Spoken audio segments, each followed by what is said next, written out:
assembled and serviced right here in the USA. Try LitterRobot today.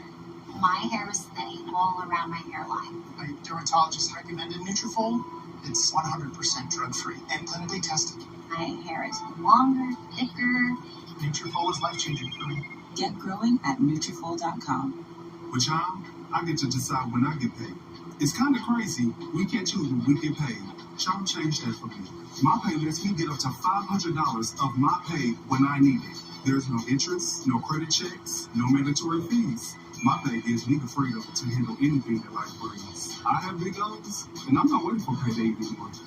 And you shouldn't either. That's why I Chime. Join me at Chime.com and get paid when you say. The 2024 presidential election is here. MSNBC has the in-depth analysis you need.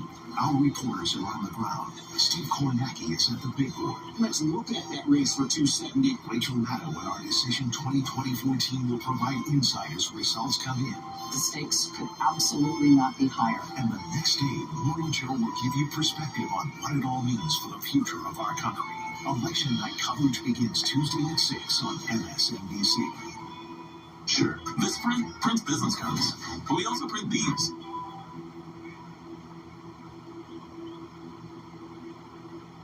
Look, did you lose the 2022 election for governor? Why are we looking backward? I'm looking forward, Caitlin. Because I already know you can see that race. Caitlin, I'm looking forward to what is coming up. So you're not going to say whether or not you lost the 2022 race. Is that what I'm hearing? You know what, Caitlin? You've seen thousands of interviews from me. I've answered that a million times. I'm looking forward. You actually yet to answer the question directly on whether you believe that you did lose the election. Well, I want to make sure our elections are run properly, and I'm still in litigation, so I don't want to speak to that. Her opponent, the Democratic opponent, Congressman Ruben Gallego, spent the weekend campaigning in counties that traditionally lean Republican. And Congressman Gallego joins us now. He's a Marine Corps combat veteran and a member of the House Armed Services Committee. Thank you for coming on the show.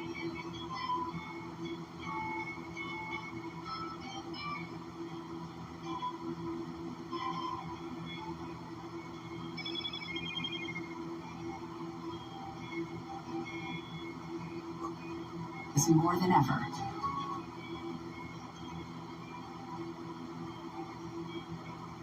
They could start the process of the procedure.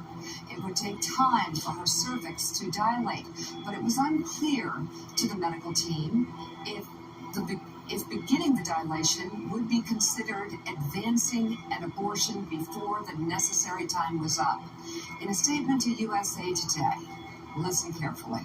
Emory Healthcare said, Emory Healthcare uses consensus from clinical experts, medical literature, and legal guidance to support our providers as they make individualized treatment recommendations in compliance with Georgia's abortion laws.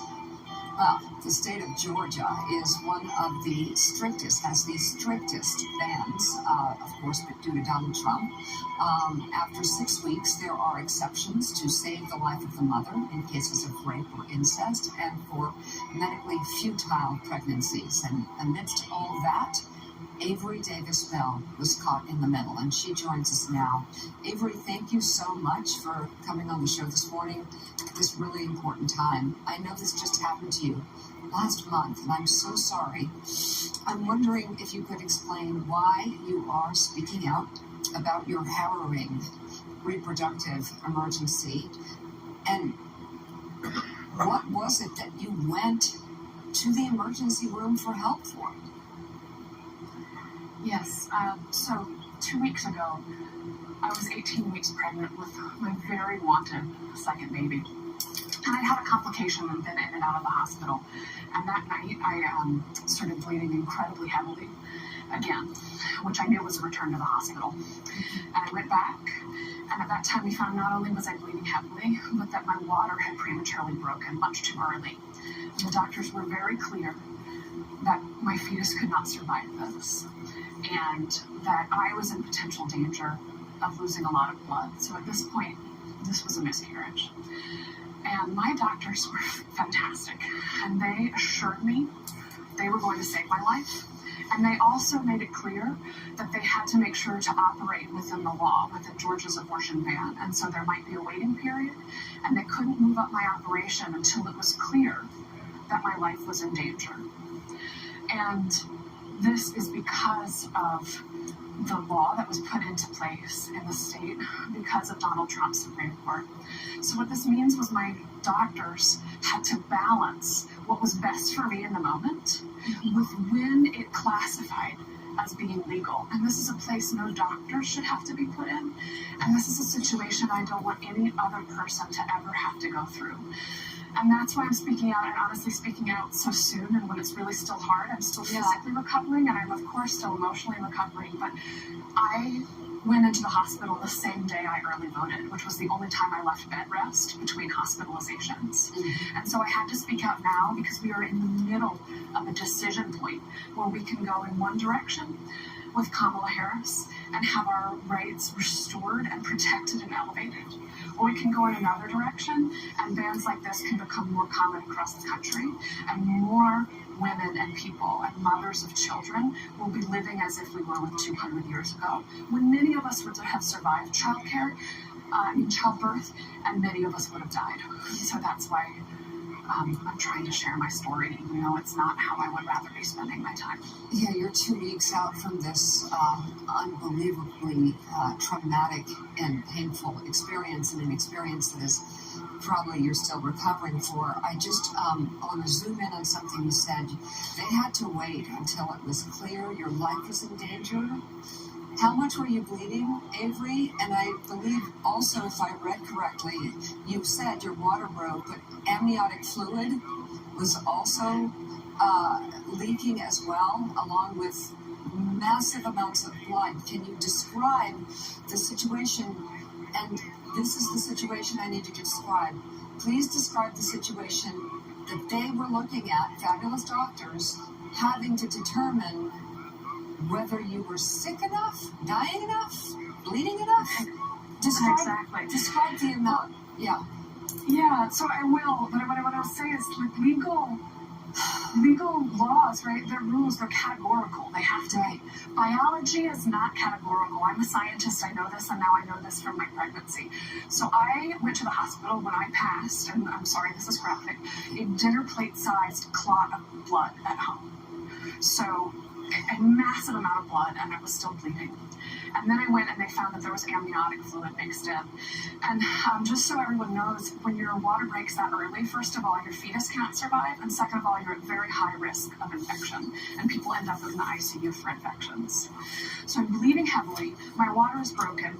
The doctors are very clear, this will progress to being life-threatening, and I will need a D&E, a surgery where they can control the bleeding and make sure everything is out of my uterus. But when exactly I am dying, that is actually not as easy a call to make, and they shouldn't have to make it because we knew I would get there, so they should have been able to move as soon as they could. But they have to pay attention to these laws because they have to be able to save the woman who comes in the next day and not get shut down.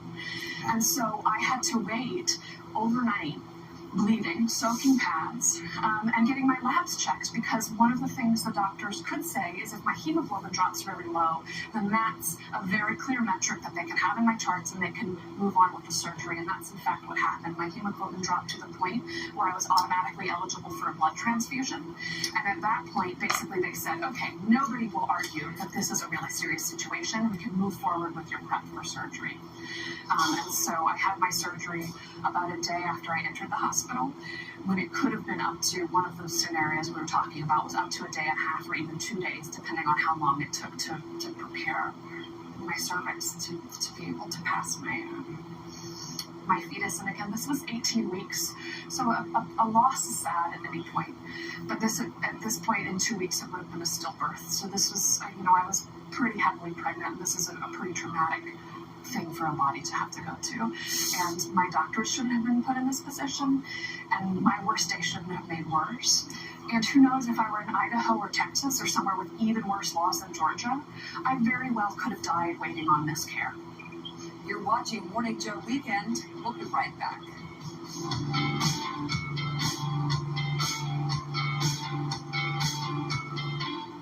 Only thing I don't like about payday is waiting for it. Chime lets you get up to $500 of your pay whenever you need. There's no interest, no credit checks, no mandatory fees. I'm not waiting for payday anymore, and you shouldn't either. Join me at Chime.com and get paid when you say. If you're a Medicare beneficiary, call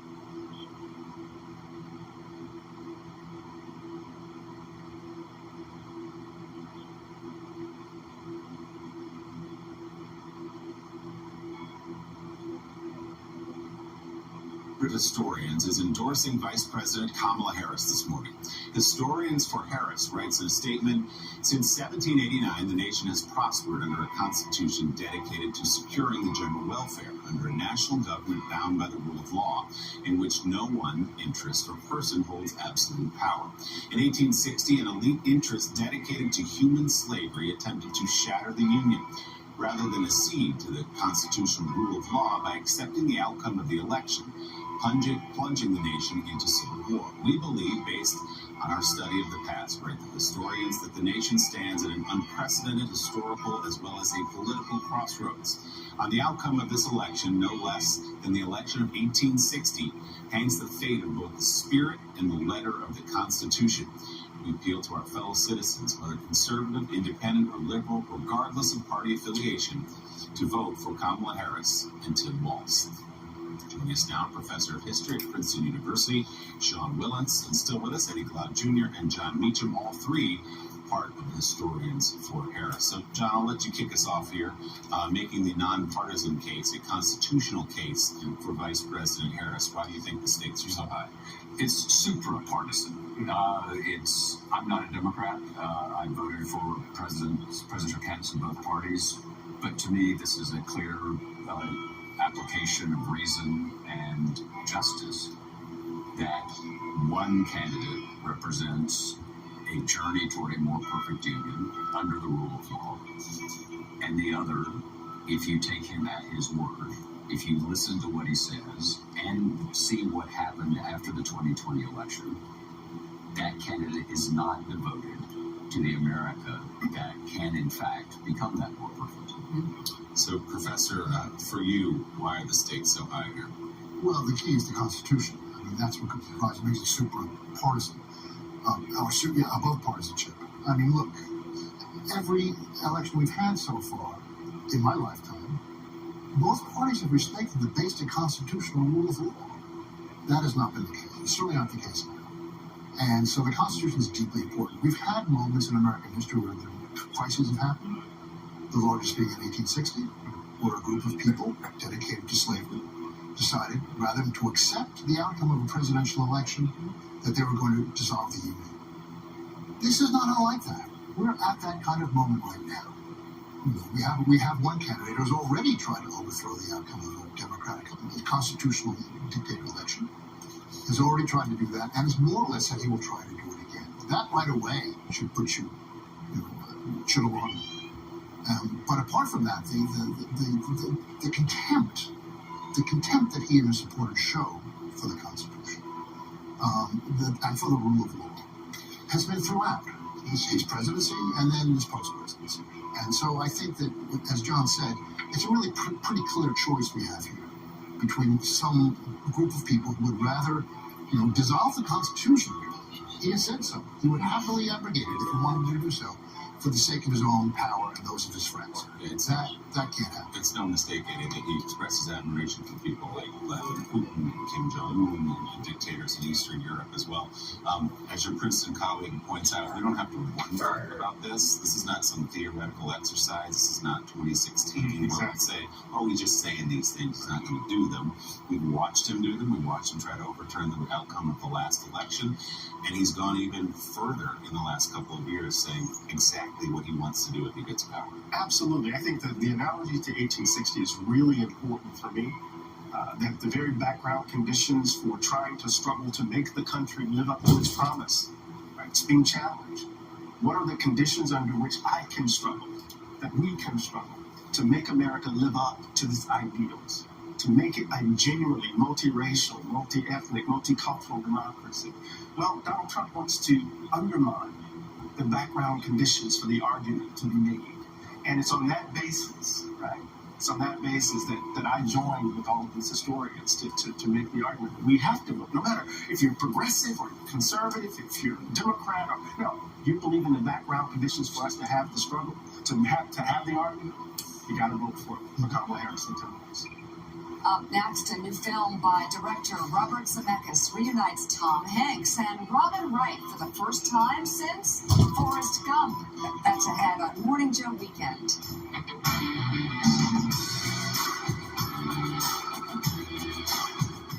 I'm moderate to severe Crohn's disease. And my ulcerative colitis symptoms continue. আমি না কইলাম আমার মা জুতাকালি করবো না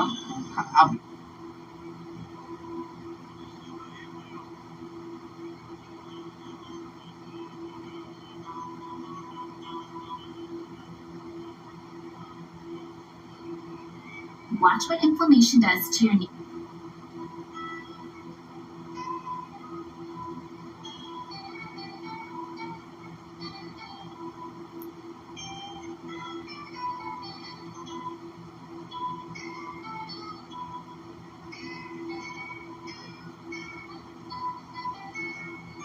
These states respectively. So we're touching people in Meadville, Pennsylvania. We're touching people in Princeville, North Carolina.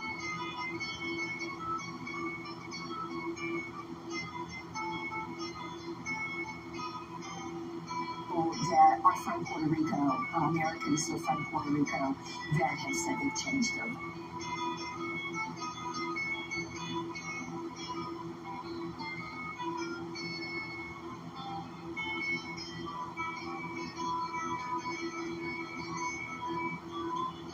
Well, here's a story. It's based on and things that happen as life goes on. Robin. I've been listening to all the different synopses. It is that, but it's every life experience that you could ever have in a family is what takes place in front of you. So you're watching the evolution.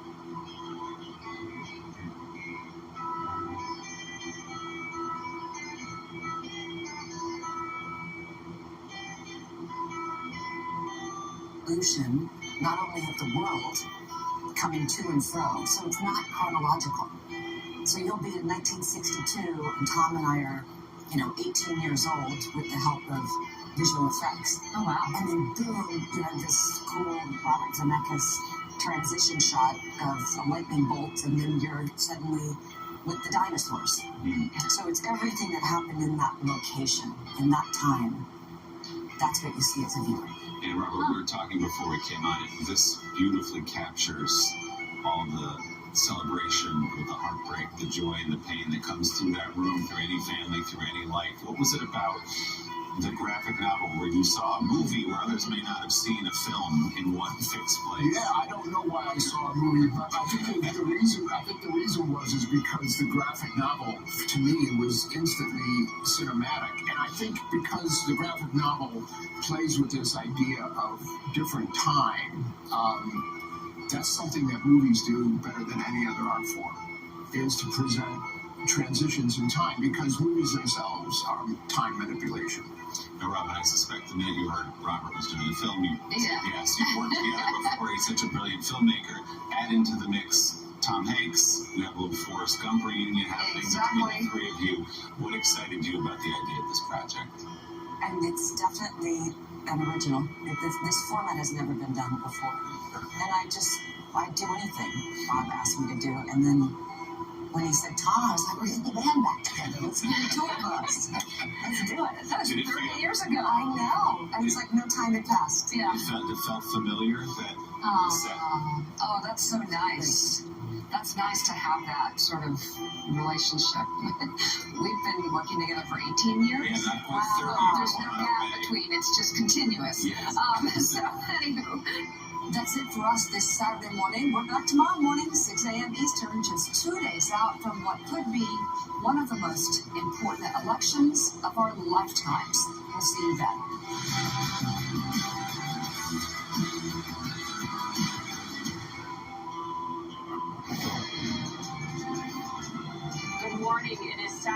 November 2nd, I'm Alicia Menendez with Simone Sanders Townsend and Michael Steele. Today, down to the wire, the chairs of the DNC and the DCCC are going to join us to discuss their final push ahead of Election Day. Plus, Senator Elizabeth Warren is back with a closing economic message on behalf of Vice President Harris. And Andrew Weissman is at the table as Team Trump lays out new plans to weaponize the Department of Justice if he wins a second term.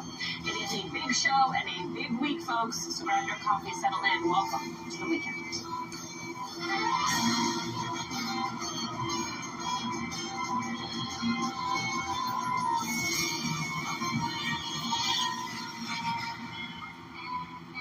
We are just 3 days out from Election Day, and nearly 67 million Americans have already cast their ballot. That's a lot of people, folks.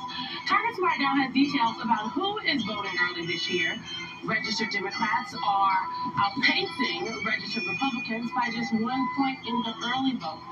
But women, they are showing up in greater numbers than men by nearly a 10-point margin. Now, if that trend holds, it could be a game changer for the Harris campaign.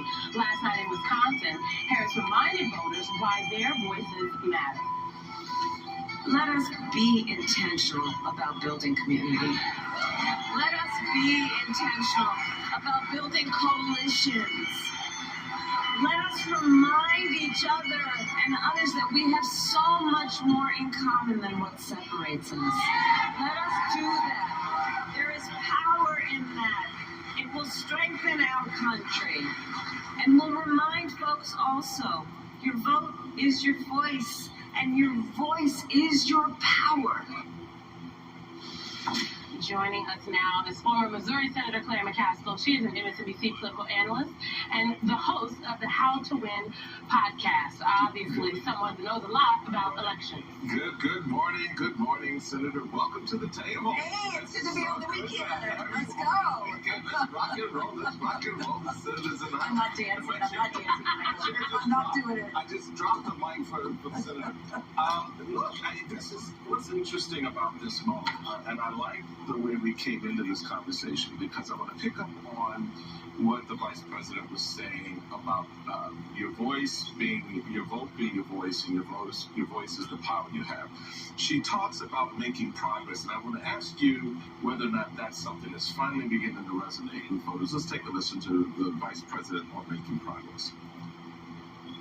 I am not looking to score political points. I am looking to make progress. I pledge to listen to those who will be impacted by the decisions I make. I pledge to listen to experts, to listen to people who disagree with me. Unlike Donald Trump, I don't believe that people who disagree with me